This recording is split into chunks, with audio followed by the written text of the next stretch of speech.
আসসালামু আলাইকুম দর্শক, আমি পবন মেকার চলে আসছি আপনাদের কাছে একটি নতুন ভিডিও নিয়ে। তো এর আগের পর্বে আমরা দেখাছিলাম যে ইন্ডাকশনে কি কি কোড আসে কোন কোন পার্টসের জন্য।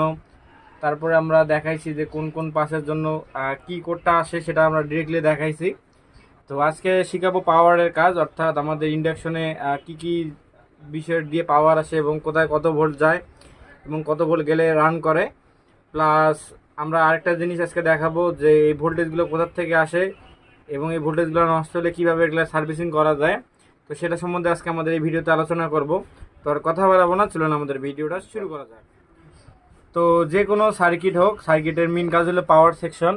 অর্থাৎ কেউ যদি পাওয়ারের কাজ জানে থাকে তাহলে পারফেক্টলি মেকার, অর্থাৎ যে ভাই সার্ভিসিং করে সে যদি পাওয়ারের কাজ জানে সে যে কোনো জিনিস সার্ভিসিং করতে পারবে। পাওয়ারের কাজ না জানলে ওই সার্ভিসিং শেখা একদম পুরো বেথা। তো আমরা আজকে দেখাবো এটার কিভাবে পাওয়ারটা তুলতে হয়।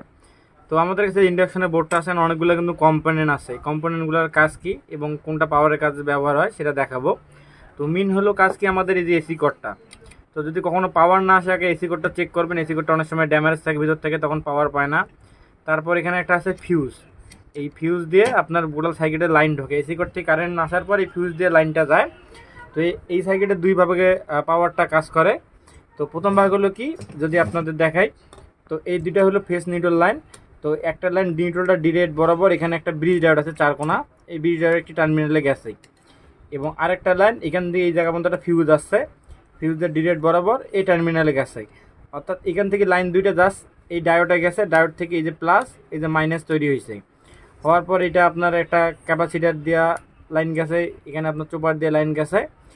তো জাস্ট আমাদের এই কয়েলটা হিটিং করার জন্য যে ভোল্টেজটার প্রয়োজন, অর্থাৎ যে ডিসি ভোল্টেজের প্রয়োজন, সেটার কাজ করে এই ডায়োডটা, এই ব্রিজ ডায়োডটা।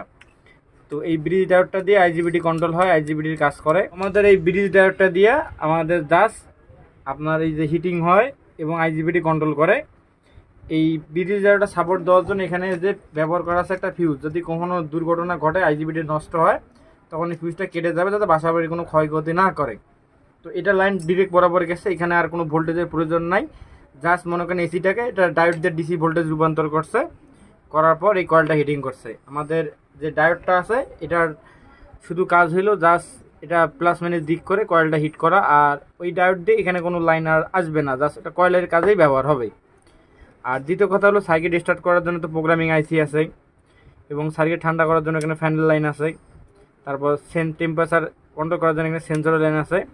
এই যে আপনার যে আপনার যে ব্রিজ ডায়োডটা আছে এটা কিন্তু জাস্ট কয়েলের কাজ করে, এইদিকে কোনো কাজ করে না। তো এইদিকে কিসের মাধ্যমে কাজ করে, তো এইদিকে কাজ করে দেখেন, যদি আপনাদের আমি দেখাই, তো ফিউজের পরে এখানে আপনার ডায়োড আছে একটা, দুইটা, তিনটা, চারটা ডায়োড আছে। তো এই চারটা ডায়োডের কাজ কি, এই চারটা ডায়োড দিয়ে আবার প্লাস মাইনাস তৈরি হয়েছে। যেমন এখানে প্লাস মাইনাস তৈরি হয়েছে, সেম কিন্তু এখানেও প্লাস মাইনাস তৈরি হয়েছে। হওয়ার পর এখানে যে 4.7 ইউক ক্যাপাসিটিটা আছে, এই ক্যাপাসিটির ভোল্টেজ গেছে, এখানে গেছে নেগেটিভ ভোল্টেজটা। এখন পজিটিভটা কোথা থেকে আসছে, তো এইখানে একটা রেজিস্ট্যান্স দেখতেছেন, এটা হলো 22 ওহমস রেজিস্ট্যান্স, যেটা ফিউজের কাজ করে। এটাতে কিন্তু তার এরকম ছোটো চিকন চিকন তার পেঁচানো আছে। এটা দ্বারা ওহম রেজিস্ট্যান্স, এটা 22 ওহম। এটা ডাইরেক্ট আপনার এখানে যে ভোল্টেজটা আছে, ভোল্টেজটা ডাইরেক্ট গেছে ক্যাপাসিটারে। এই ক্যাপাসিটার থেকে ডাইরেক্ট আপনার ভোল্টেজটা আসছে, এখানে আইসিটা আছে ভাইপের 12 আইসি, ভাইপের 12 আইসিতে, আইসি থেকে তারপর লাইন গেছে এই চোপার কয়েলে। আর এই চোপার কয়েল থেকে আপনার দুইটা টার্মিনাল আউট হয়েছে, আউটের 4টা ডায়োড আছে, এই 4টা ডায়োড দিয়ে 18 ভোল্ট উৎপন্ন হয়েছে। হওয়ার পরে আপনার ক্যাপাসিটারে গেছে। তো 18 ভোল্ট কী দিয়ে উৎপন্ন করে, তো এখানে যেটা কম্পোনেন্ট আছে, এখানে দেখেন একটা 4.7 ইউক ক্যাপাসিটার আছে, একটা চোপার কয়েল আছে, এখানে মিনটা আছে আইসি। যদি কখনো পাওয়ার না আসে, আইসিটা বেশিরভাগ নষ্ট হয়। আইসি নষ্ট হলে এখানে 18 ভোল্ট দিবে না এবং সার্কিটে চালু হবে না। তো এই আইসিটা কন্ট্রোল করার জন্য আমাদের 22 ওহম রেজিস্ট্যান্স আছে। তারপর এখানে 100 কে একটা রেজিস্ট্যান্স আছে, প্লাস এখানে 104 একটা পিএফ আছে। অর্থাৎ এই সেকশনটা পাওয়ারের কাজ করে। এই যে এই সেকশনটা আছে এটা সবগুলো পাওয়ারের কাজ করে, এসি থেকে ডিসিতে রূপান্তর করে।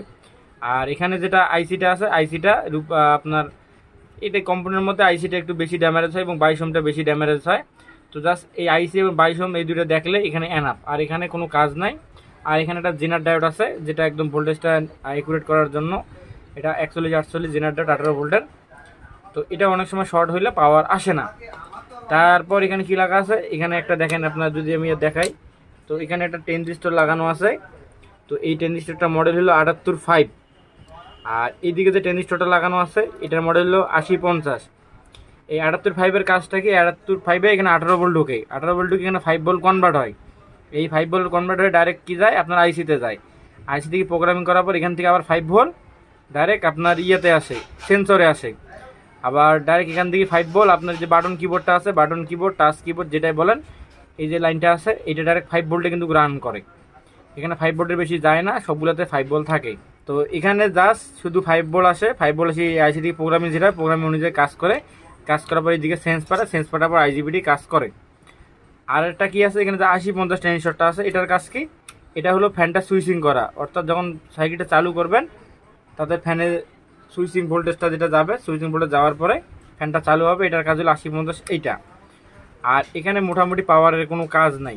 যদি সার্কিট চালু হচ্ছে না প্লাস শর্ট দেখাচ্ছে তখন এই যে 1টা 2টা 3টা 4টা এই 4টা ব্রিজ আপনার 400 যে ডায়োডগুলো আছে এটা চেক করবেন, পাশাপাশি যে 22 ওহম রেজিস্ট্যান্স আছে এটা চেক করবেন, তারপরে আইসিটা আছে এটা চেক করবেন। এই চোপার কল অনেক খুব কম নষ্ট হয়, আপনারা চাইলে চোপার কলটা একবার চেক করে দেখতে পারেন।